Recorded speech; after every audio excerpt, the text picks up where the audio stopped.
zaman dulu juga mereka sebenarnya udah tahu perbedaannya seperti Nabi atau Iltifat seperti itu. Ya, Apakah mereka sudah tahu atau di zaman sekarang aja? yang enggak zaman sekarang mah cuma ngikutin dari dulu. Dari zaman Oh, Nabi Muhammad belum lahir sudah begitu. oh, Dari dulu. ya. Dari dulu. Makanya begitu Al-Quran datang kepada Nabi Muhammad, itu sastra-sastra, para sastrawan, para pujangga itu jatuh semua. Jatuh semua. Ya, dari dulu. Itu di zaman jahiliyah itu. Ya, di zaman jahiliyah itu ada namanya uh, pasar seni.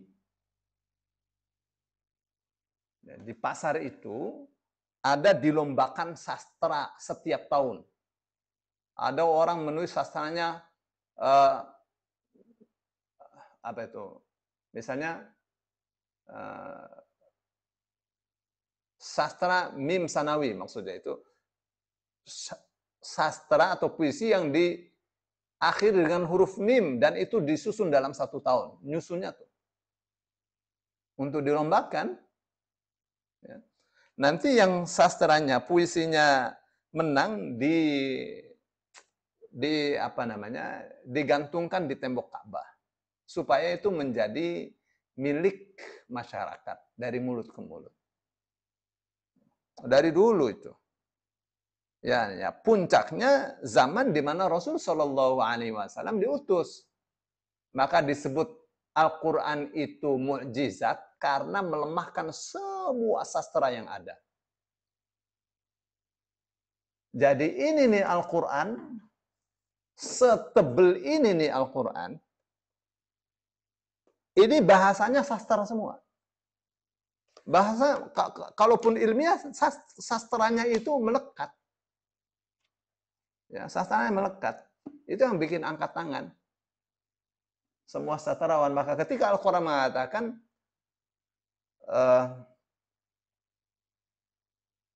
wa in kuntum fi raibin mimma nazzalna ala abdina fa'tu bi suratin min mithlihi wad'u syuhada'akum min dunillahi in kuntum shadiqin. Kalau kalian dalam keadaan ragu terhadap Al-Quran yang diturunkan kepada hambaku Muhammad, maka datangkanlah oleh kalian 1 surat saja. Nah, siapa yang ditantang? Bukan kita. Kita untuk apa? Yang ditantang adalah para sastrawan, para pujangga. Itu yang ditantang itu. Maka Allah katakan fa'tu bisuratin, datangkanlah 1 surat saja. Ya, dari file-file puisi kalian yang kalian miliki. Yang berupa semisalnya. Secara sastranya, secara sastranya, isi kandungannya. Ya. Ada pernah yang mengatakan bisa? Ada. Zaman Nabi Muhammad sudah ada nabi palsu namanya Musailimah Al-Kadzdzab atau Musailamah Al-Kadzdzab. Amr bin As datang kepadanya terus ditanya, "Bagaimana kawan kamu itu? Muhammad itu. Ada perkembangan apa?" Dia katakan, "Ya, baru saja turun kepadanya surah Wal 'Asr. Innal insana lafi khusr illa alladziina aamanu wa 'amilus shalihati wa tawassaw bis sabr. Wa tawassaw bil haqqi wa tawassaw bis sabr." Pakai ra semua, Wal 'Asr. Innal insana lafi khusr wa tawassaw bis sabr. Ya, akhirannya tuh ra semua. Dan itu orang kalau baca mesti faham demi masa. Ada kaedahnya, ada. Apa saja yang dijadikan objek sumpah oleh Allah itu menunjukkan dahsyatnya objek sumpah tersebut. Allah hendak mengatakan bahwa bahwa waktu ini sangat dahsyat sekali. Harus diperhatikan dengan sepenuhnya. Penting manusia memperhatikan waktu. Apa masalahnya? Innal insana lafi khusr. Sesungguhnya semua manusia benar-benar dalam keadaan merugi terkait dengan waktu yang diberikan kepada mereka. Illal ladzina amanu, kecuali orang-orang yang beriman tidak akan rugi. Wa amilus solihati. Wa tawassaw bil haqqi wa tawassaw. Kecuali orang yang memiliki 4 kriteria. Beriman, mengerjakan yang baik-baik, saling mendukung, saling berwasiat pada kebenaran, saling berwasiat pada kesabaran. Orang dengan kriteria 4 ini tidak akan rugi hidupnya.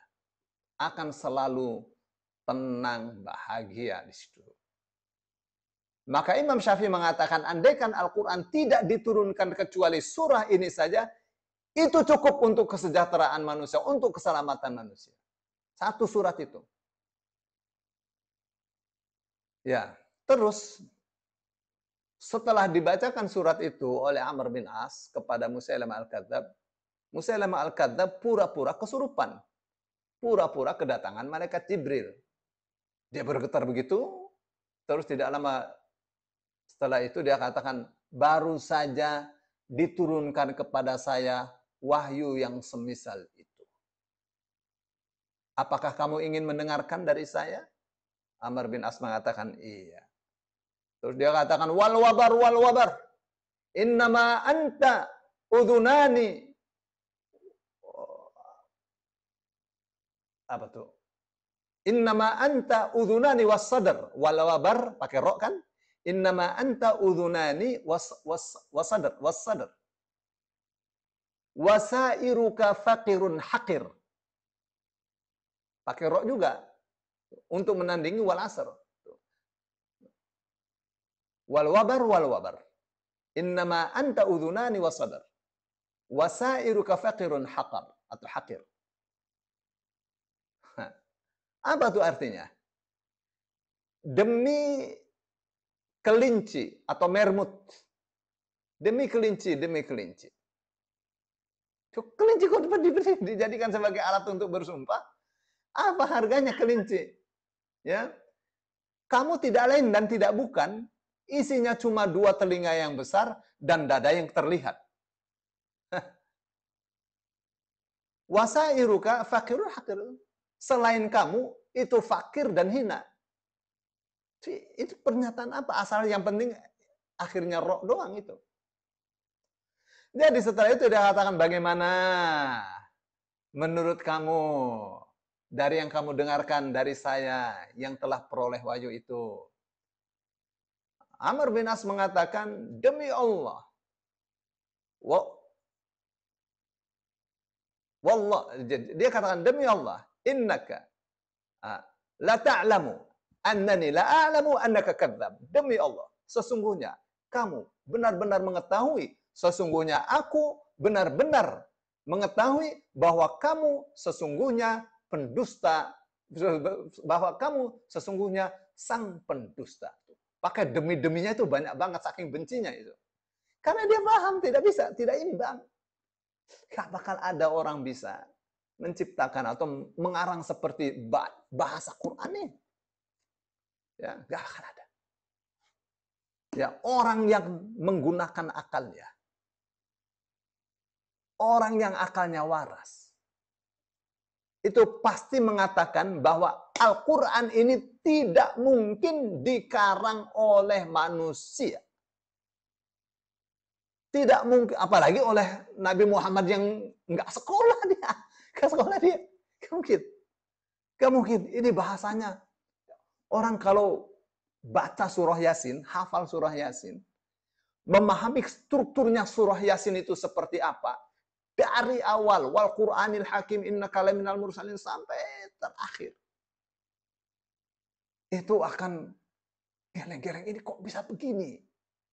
Ini berbicara tentang Al-Quran yang bijaksana. Ini berbicara tentang Muhammad seorang Rasul yang peroleh hidayah. Diperkuat dengan wahyu dan seterusnya. Ini fungsi Quran. Ini caranya berdakwah secara berjamaah. Ini, waduh, semua. Ini tentang ilmu pengetahuan.